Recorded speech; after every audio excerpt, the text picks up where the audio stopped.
I got to thinking about, before I was talking about how I kind of hate Twitter, and this past week or the week and a half, I don't know, I felt like I was taking on, sometimes on Twitter, I was talking to my friend Kyle earlier today, and he's like, sometimes on Twitter there's this crazy perception of these wild opinions that conflict with your own, or they make you feel a burden, because it's like a megaphone that you're seeing the end result, like 50,000 likes, and you think it's a lot bigger of an issue, and it appears like there's this more of a hateful message sometimes, or, a lot more of an outrage sometimes than there really is, because we see a number that says 50,000, we think, oh my God, there's 50,000 people that support this, hateful thing or whatever, something that you're having a hard time grasping. And I was just thinking, like, is a guy like David Goggins going through these replies that are hateful and supporting this, Probably not. No. So I started thinking to myself, this is not doing my mental well-being any good. And I'd read something earlier that talked about bandwidth and the energy. Like, we all have a threshold, or, we have a certain amount of mental bandwidth a day. And then I started thinking, when I deleted Facebook a few months ago, I deleted it because it was taking so much mental strain on me sometimes, seeing a lot of political things left and right, or sometimes people, a lot of race stuff, and it just was like I had this personality that takes on this burden from it, and it just weighs on my heart. But there's not really something I can do about it, but it weighs me down, then somehow it sheds off throughout the week or so, and I move on, and I see the next outrage or the next upset or next argument, and it was like I was getting that feeling on Twitter, and I was seeing opinions that were bothering me. And I was like, I don't have enough mental bandwidth for all of this. It just bothers me and bogs me down too much. And there's someone that I'm listening to right now, like David Goggins. Do I think he's going through these replies and getting mad? Do you think he's sitting there and doing that? Because that doesn't equal greatness to me. Someone down in the weeds like that.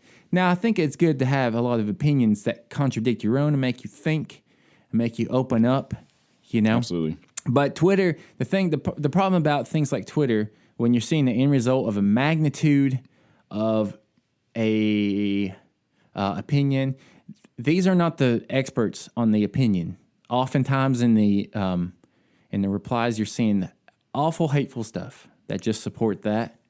So there's not a lot of intellect a lot of the time. So it just bothers you even more. So it's like, if you're going to some place to be challenged and to view your mind differently, there's not conversations often happening on Facebook or Twitter. There's usually just arguments, and people are just getting deeper, and it just weighs me down. So I deleted Twitter. I'm down to Instagram now. Did you delete Twitter? I did. It's off my phone. Oh, my. I deleted it like 5 days ago. Nice. I couldn't handle it. I think I was seeing opinions, and I posted something that was contradictory to an opinion. I just didn't like it, and I impulsed and said, I don't like this, and I got challenged by two of the people, and not in a threatening way, but two of the people that I was, I'm friends with, and I just didn't have it in me to do this Twitter argument.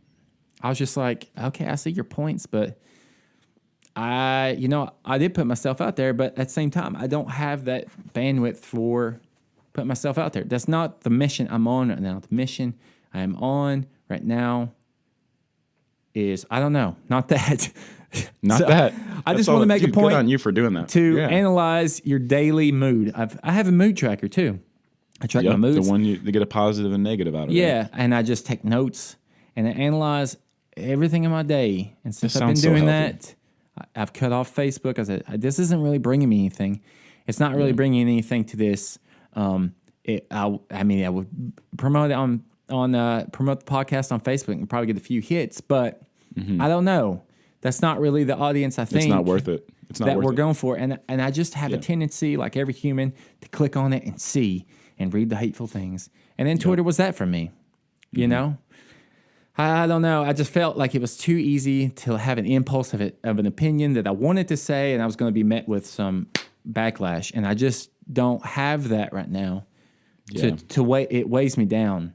So I just challenge people to think about the people that you're aspiring to be like or you're motivated by, and just ask yourself the question, well, do you think they're being weighed down by these minute things on the daily? And a lot of people, stuff like Twitter, arguments and stuff like that won't bother you, but it bothers me, so I cut it off because I got to analyze everything in my life, you know? I love it, dude. Yeah. All power to you, man. Got to change it up. All power to you. And Instagram is funny. next. It's funny. Hey, don't do that. Please don't do that. No. It's funny because I think I tweeted last night something about all my social media has turned into was like a Brew Your Mind advertisement. Yeah. And then I was just like, because I forgot there was someone I'm not really friends with, someone that just were followers or whatever, dropped something like, I don't know, like some kind of negative. I think I took it negative as in like all I do is talk about Brew Your Mind or whatever on my stuff now. I get those people too. Yeah, I said something last night on Twitter. I was just like, I just realized, hey, all my Brew Your Mind stuff's on all my stuff. You got a problem with it, just unfollow. I did like a kissy emoji. It was like passive aggressive, I guess, now when I think about it. I never do that emoji, but yeah, it is a little bit. It's just a little bit. So yeah, it's what it's turned into, and it's. I hear you talk about like you look at the comments and all that stuff, and I think about myself, and I just for some and especially like sports, like there's nothing but hate filled in all the comments of like. You just say something about it. Some national analyst says something about a player or a team. There'll be some troll that has to say something negative in the comments and turn it. And it's just like, because I know what to expect. I can't remember the last time I looked at like a comment section for YouTube or Twitter or anything. I see the main thing. I try to move on from it because I know exactly what to expect. And I know if I dive into that rabbit hole. Then they'll probably turn me away from, like social media like it has for you. So I completely get that.